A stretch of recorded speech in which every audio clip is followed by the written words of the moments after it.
Screen पे एक video देख रहे हैं, जिस वीडियो को हमने हाल ही में देखा था। डीआरडीओ ने हाइपरसोनिक मिसाइल का परीक्षण किया और ये माहौल को कुछ ऐसा बदल देगा किसी ने नहीं सोचा होगा। अब कई सारे मुस्लिम देश भारत से कौन सी मिसाइल लेने के लिए दौड़ पड़े हैं, जानेंगे क्या है मामला। तो वहीं दूसरी तरफ सबसे बड़ी चौंकाने वाली चीज निकल कर आ रही है सामने। क्या भारत की टेक्नोलॉजी को चीन ने चुराया है और क्या भारत इस पर एक्शन लेकर चीनी कंपनियों पर बैन लगा सकता है। जियोपॉलिटिक्स में बहुत कुछ चल रहा है।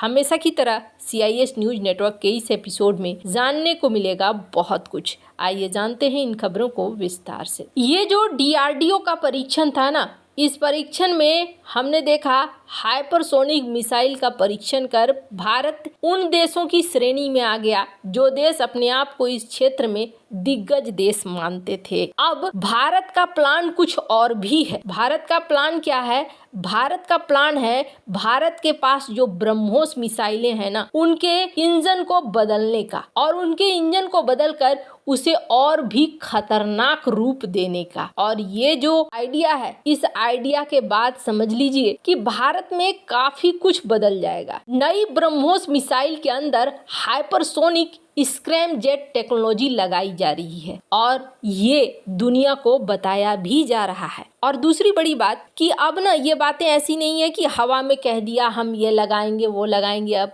बेचने के लिए और अपना माहौल बनाने के लिए, बल्कि अब दुनिया इस चीज को समझ रही है कि हाँ, भारत ऐसा कर सकता है क्योंकि भारत ने हाइपरसोनिक मिसाइल का परीक्षण किया हुआ है। भारत का पहला सौदा फिलीपींस के साथ हुआ 2022 में। 37 करोड़ 50 लाख डॉलर का ये समझौता हुआ और भारत ने फिलीपींस को एंटीशिप ब्रह्मोस मिसाइल की सप्लाई भी कर दी है। पर अब दुनिया में होड़ लग रही है। चाइना भी क्या कर रहा है, भारत के साथ इस रेस में आना चाह रहा है। अब आपको लगेगा चाइना का क्यों रेस में आएगा, उसने तो पहले से ही हाइपरसोनिक मिसाइल बना रखी है। तो यहाँ पर इनका कहना है कि हाइपरसोनिक रेस में ना हम ही जीतेंगे। हम इसलिए जीतेंगे क्योंकि हमने बोरोन पावर्ड प्रोपल्सन सिस्टम बनाया हुआ है। अब ये क्या है, तो चाइना का कहना है कि हमने भी एक परीक्षण किया है अभी हाल में और हमने पावरफुल बोरोन रैमजेट इंजन का इस्तेमाल किया है जो काफ़ी हल्का होता है और इसकी वजह से ये और भी तेज रफ्तार से आगे भाग सकता है। हमने जो लेबोरेटरी में परीक्षण किया है उसमें 90% की एफिशिएंसी देखने को मिली है। वैसे आपको बता दूं, इन्होंने अभी ये प्रयोगशाला में ही प्रयोग किया है, अभी इन्होंने कुछ भी ऐसा बनाया नहीं है।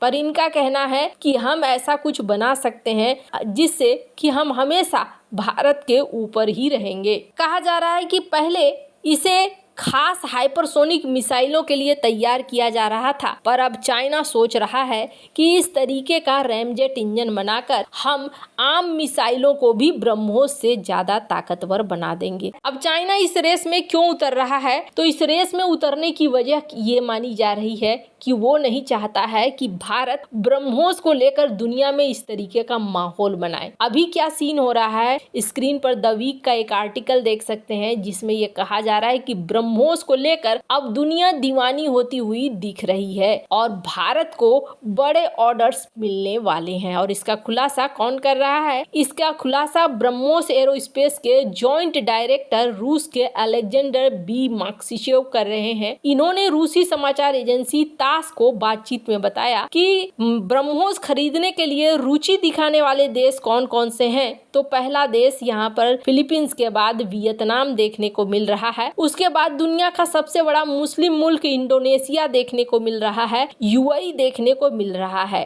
ब्रह्मोस मिसाइल अपने स्पीड और सटीक हमले के लिए पूरी दुनिया में जानी जाती है और अब कहा जा रहा है कि इन 3 देशों के साथ ब्रह्मोस मिसाइल के सप्लाई के लिए समझौता किया जा सकता है। हालांकि इन्होंने इस बात को नहीं बताया कि बातचीत कहां तक पहुंची है, किस हद तक पहुंची है, पर कहा जा रहा है कि भारत और रूस अब ब्रह्मोस का पूरा काया पलट देना चाहते हैं और इसे हाइपरसोनिक लुक देना चाहते हैं, हाइपरसोनिक तरीके में लाना चाहते हैं, क्योंकि ये भी जानते हैं कि अब आने वाले समय में साधारण मिसाइलों का कोई मतलब नहीं रह जाएगा। अब ये मिसाइलें कौन कौन से देश क्यों क्यों ले रहे हैं, तो वियतनाम और इंडोनेशिया जाहिर तौर पर चाइना की दादागिरी से जूझ रहे हैं, वहीं यूएई ईरान और उसके प्रॉक्सी संगठनों के मिसाइलों के डर से सहमा रहता है। तो इन दोनों का उपाय यहाँ पर निकल रहा है भारत और रूस के जरिए। खैर, जहां एक तरफ ये सब कुछ चल रहा है, वहीं दूसरी तरफ भारत की एक कंपनी ने बड़ा ही सनसनीखेज आरोप लगाया है चाइना के ऊपर। स्क्रीन पर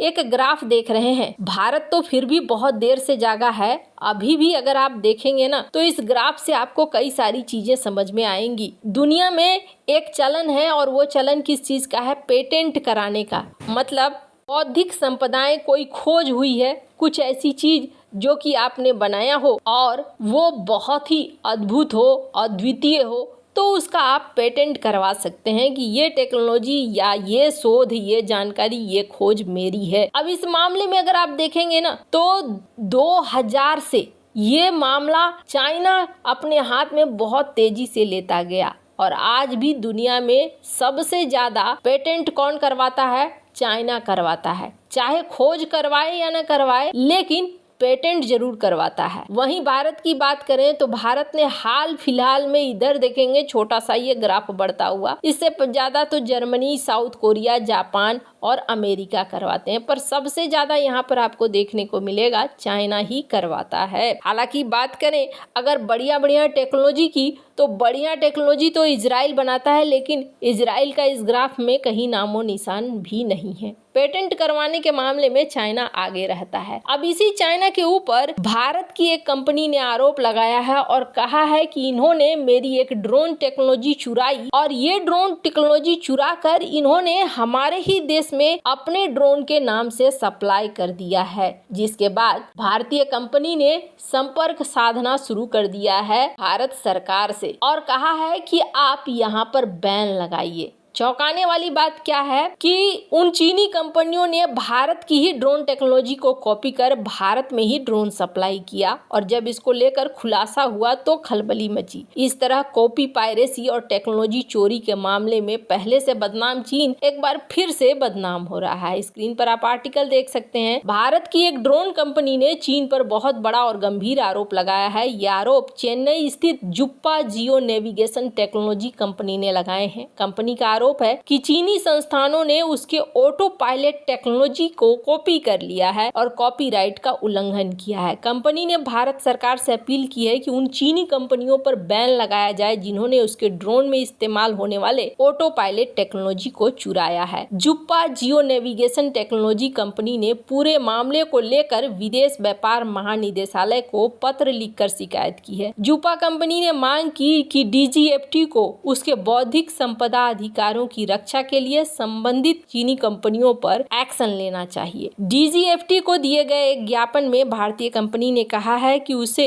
इस साल system of disseminated parallel control computing in real time नामक रियल टाइम कंप्यूटिंग आर्किटेक्चर के लिए पेटेंट दिया गया था। भारतीय कंपनी ने डीजीएफटी से कहा है कि 9 साल की जांच के बाद पेटेंट दिया गया था, लेकिन चीनी कंपनियों ने उसकी कॉपीराइट टेक्नोलॉजी का इस्तेमाल कर लिया है। कंपनी ने अपनी शिकायत में उस चीनी कंपनी के नाम का भी खुलासा किया है जो ऐसा कर रही है। कंपनी ने कहा कि 9 साल के जांच के बाद मुझे ये दी गई थी और अब हमें ये देखने को मिल रहा है। अब ऑटो पायलट टेक्नोलॉजी क्या होता है? ये बड़े काम का मोड होता है जिसमें एक निश्चित जगह और क्रियाकलाप भर दिए जाते हैं। ड्रोन उसी तरीके से काम करता है बिना पायलट के। खैर, आपको क्या लगता है इन सब मामले में? आपकी क्या राय है? कमेंट कर जरूर बताएं। जल्द मिलते हैं अगली वीडियो में नई खबर के साथ।